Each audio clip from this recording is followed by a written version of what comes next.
Introduction et mise en garde solennelle. Aujourd'hui, je partage une vidéo que j'ai longtemps hésité à faire. Mais je le fais parce que je suis convaincue qu'elle peut sauver des vies, particulièrement celles de nos jeunes, qui sont exposés à un danger invisible et pourtant dévastateur. Nous devons parler d'un sujet qu'on a réduit au banal, à un simple divertissement, alors qu'il est, dans son essence la plus profonde, sacré, la sexualité. C'est pas un jeu, c'est pas un passe-temps qu'on pratique librement avec n'importe qui, n'importe quand, sous n'importe quel prétexte. C'est une force fondamentale, une énergie créatrice qui est au cœur même de notre vitalité, de notre destinée.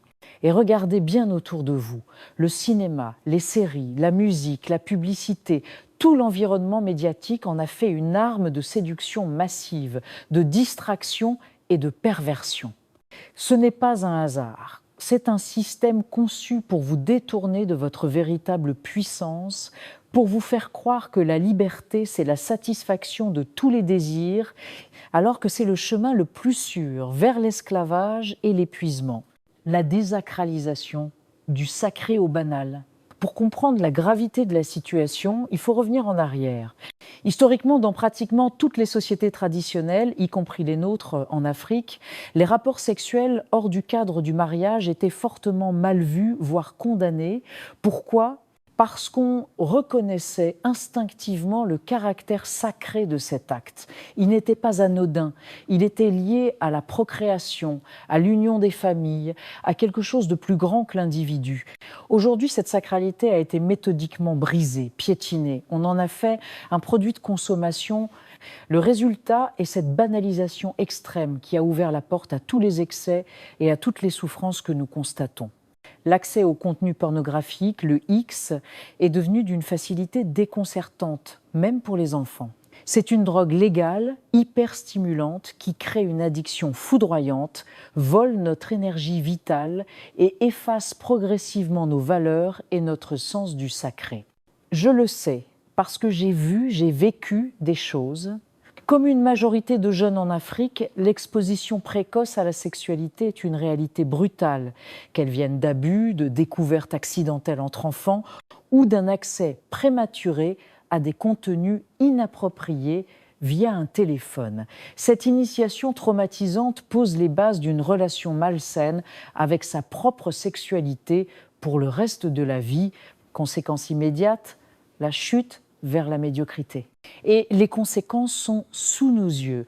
De nombreux jeunes, dès le collège, parfois même à l'école primaire, ont déjà des relations sexuelles. On entend des histoires glaçantes, y compris d'élèves avec leurs propres enseignants. Cette précocité maladive encourage une culture de la médiocrité générale. Pourquoi ? Parce que la sexualité débridée est le plus grand gaspillage d'énergie vitale qui existe. Cette énergie qui devrait servir à étudier, à créer, à bâtir, à rêver, est littéralement gaspillée, dispersée dans des actes sans signification. Elle détourne l'individu du chemin de sa destinée.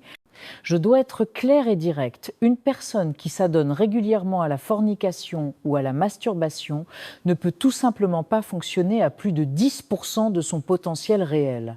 Ce n'est pas une critique, c'est un constat spirituel, énergétique et même physiologique. Le corps et l'esprit s'épuisent, la flamme intérieure s'affaiblit. L'ambition se meurt, remplacée par la recherche du plaisir immédiat et éphémère. La dimension spirituelle invisible, la possession. Mais il y a une dimension bien plus profonde et dangereuse que la plupart ignorent. La sexualité n'est pas qu'un acte physique. C'est une porte d'entrée majeure dans le monde spirituel. C'est un hôtel où se jouent des ouvertures de portes spirituelles déterminantes. Dans le cadre du mariage, lorsqu'elle est pratiquée dans le respect des lois spirituelles, elle ouvre une bonne porte qui apporte la bénédiction, l'union et la fécondité dans tous les domaines de la vie. Mais la fornication, l'adultère, la masturbation compulsive, c'est comme ouvrir une porte spirituelle au hasard dans un quartier des plus dangereux. Vous laissez entrer n'importe quel esprit, n'importe quelle entité. C'est la principale raison pour laquelle je dis que la majorité des jeunes aujourd'hui sont possédés ou oppressés sans même le savoir. Des applications de diagnostic spirituel comme Kangua en révèlent un nombre effarant. Ces parasites spirituels se manifestent par des symptômes très concrets. Une suite d'échecs inexplicables, une procrastination chronique, une paresse profonde, un manque d'énergie constant, des dépressions à répétition, des idées noires qui surgissent sans raison.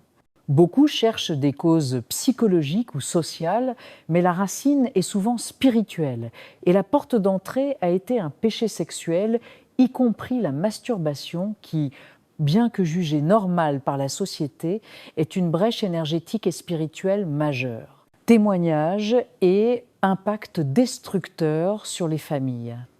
L'impact ne s'arrête pas à l'individu, il ravage les familles sur plusieurs générations. Une influenceuse, Ang Prisconso, a déclaré avec justesse que la sexualité pouvait détruire les hommes et je suis entièrement d'accord. Je me souviens d'un commentaire poignant sous une de mes vidéos.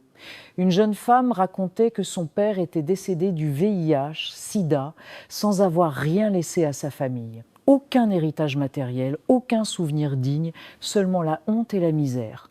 Elle décrivait comment son père avait tout brûlé, tout gaspillé, dans une vie sexuelle débridée, détruisant sa propre santé, sa dignité et condamnant ses enfants à partir de zéro, voire en deçà. Son histoire est finie, mais le traumatisme et le dénuement qu'il a laissé, eux, continuent. C'est le visage ultime de la destruction, une vie gâchée qui en entraîne d'autres dans sa chute. Appel à la responsabilité, surtout des hommes africains. C'est pourquoi je lance un appel solennel, particulièrement à nous, hommes africains. Quelles traces comptez-vous laisser? Qu'allez-vous construire et transmettre? Prenons du recul et observons.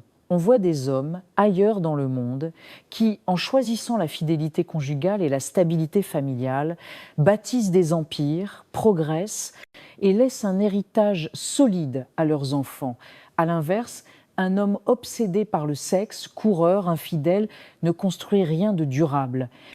Il consomme tout sur son passage, son argent, son énergie, sa réputation et l'avenir de sa propre lignée. Cet avertissement est tout aussi vital pour les femmes. Une sexualité désordonnée, multiple, en dehors de tout cadre, a des conséquences gravissimes sur votre équilibre, votre valeur à vos propres yeux et sur la qualité du lien que vous pourrez créer avec vos futurs enfants. Vous portez en vous la source de la vie, ne la rendez pas vulnérable à toutes les influences. Conclusion et recommandation ultime.